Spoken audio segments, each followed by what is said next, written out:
If you're able to tolerate it and it doesn't upset you, then go ahead and use it. If you consume it and you notice that you're suffering adverse side effects or GI distress or anything like that, then don't add it.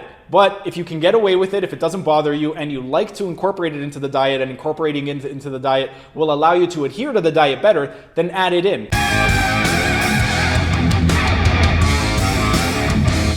Hey everyone, thanks for tuning in and welcome back to another Sunday Q&A. Before we start, just a quick reminder that if you like what you see, be sure to subscribe to our channel and hit the notification bell so you don't miss out on any of our videos. Also, if you have any questions, ask them down in the comment section and we'll either respond to you directly in the comment section or answer your questions during another one of our weekly Sunday Q&As. Alright, time to answer your questions. Hey everyone, thanks for tuning in and welcome back to another Sunday Q&A. Today's question is with regard to dairy consumption. A lot of you want to know, are you allowed to consume dairy while on the carnivore diet? So that is going to be the question that I will be answering for you today.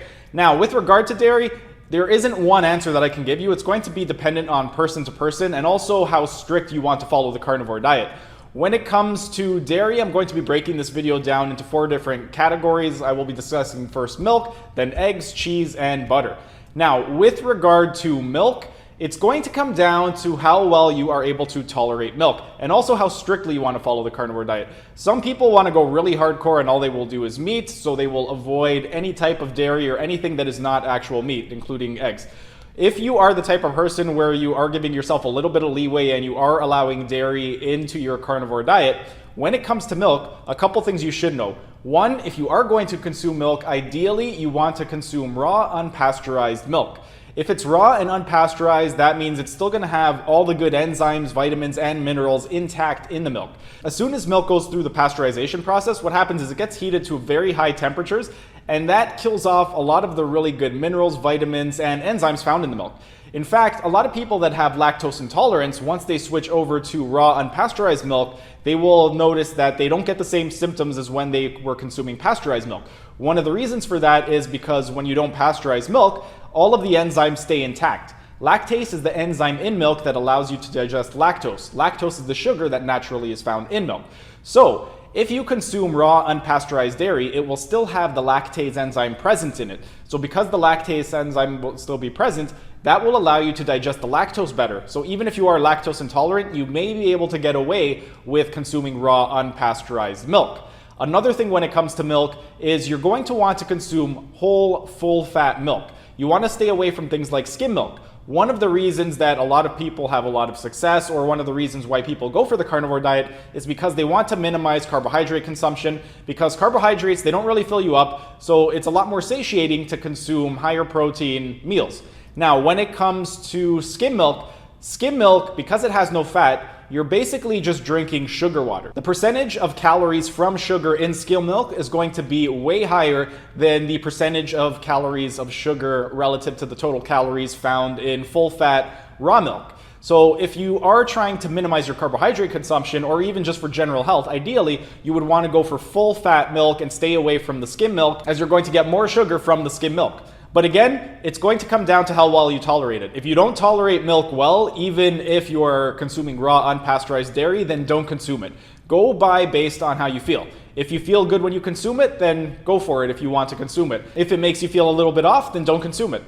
Next, we will get into the topic of eggs. When it comes to eggs, same thing as with regard to the milk. If you're able to tolerate it, great, go ahead, add it in if you want. If you don't tolerate eggs very well and they upset your stomach or you notice GI distress or anything like that, then don't bother consuming them. There are plenty of other things that you can consume that will add more value to the diet than eggs. However, if you do consume them and they don't bother you, then go ahead, consume as much as you want. Some of the concerns with regard to eggs, I've spoken this in earlier videos, so I'm not going to go too in depth, but a couple of concerns are saturated fat and cholesterol. Both of those have been debunked many times over the last several decades.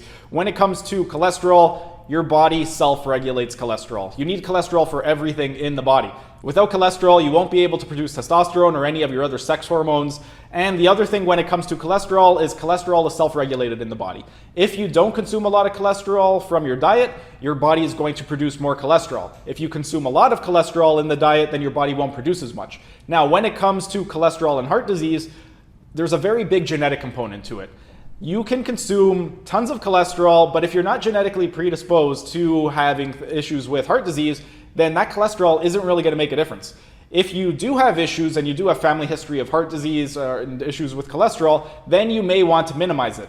Another thing with regard to cholesterol and eggs is there's a difference between oxidized cholesterol and non-oxidized cholesterol. Oxidized cholesterol you want to stay away from. When you cook the yolks, that's going to oxidize cholesterol. If the yolk is raw, such as if you're making sunny side up eggs or if you're making lightly poached eggs, then because the yolk is raw, you're not oxidizing the cholesterol in the yolk. If the yolk is not oxidized, then it's going to be a much healthier option. So if you're worried about saturated fat or cholesterol in the eggs, unless you have a pre-existing condition or you have family history of heart disease and cholesterol issues, you don't need to worry about the cholesterol found in the eggs. Now, next is going to be the cheese. With cheese, same rule applies. If you're able to tolerate it, it doesn't upset you, you don't have any GI distress, then go ahead, have cheese, it's not going to kill you.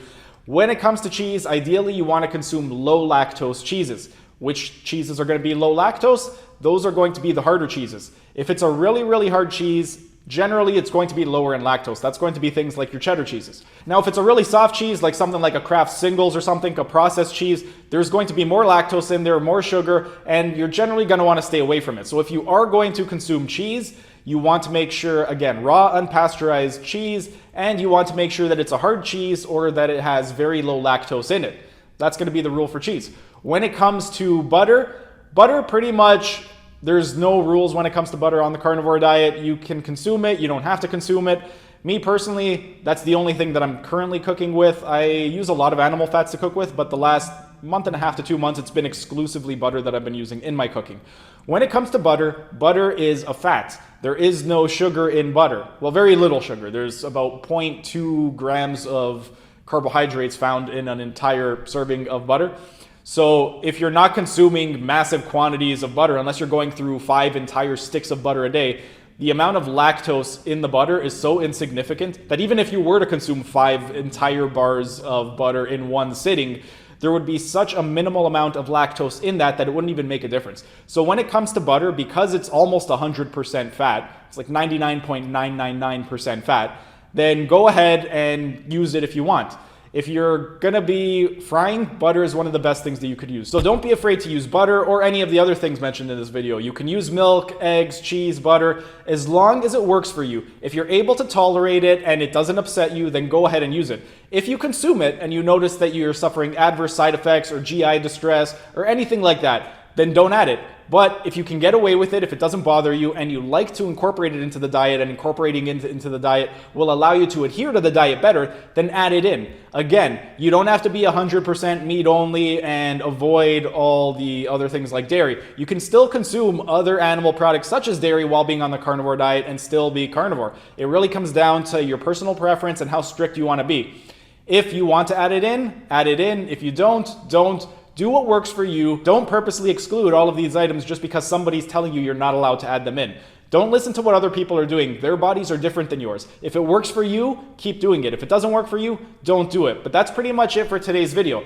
Thanks for tuning in, and if you have any other questions, go ahead, leave your questions down in the comments section. If you want to know things about how to stretch properly, other questions with regard to the carnivore diet, my experience with the carnivore diet, or just anything with regard to things like physiology, anything like that, go ahead, ask your questions down in the comments section. I'll either respond to you directly in the comments section or answer your questions during another one of our Sunday Q&As. That's it for today's video. Thanks again for tuning in, and I'll see you again next week. That's it for today's video.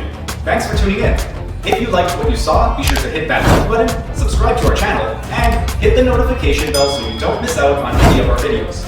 And if you have any questions, ask them down in the comment section, and we'll either respond to you directly in the comment section or answer your questions during another one of our weekly Sunday Q&As. Keep fit, have fun, and we'll see you again next week.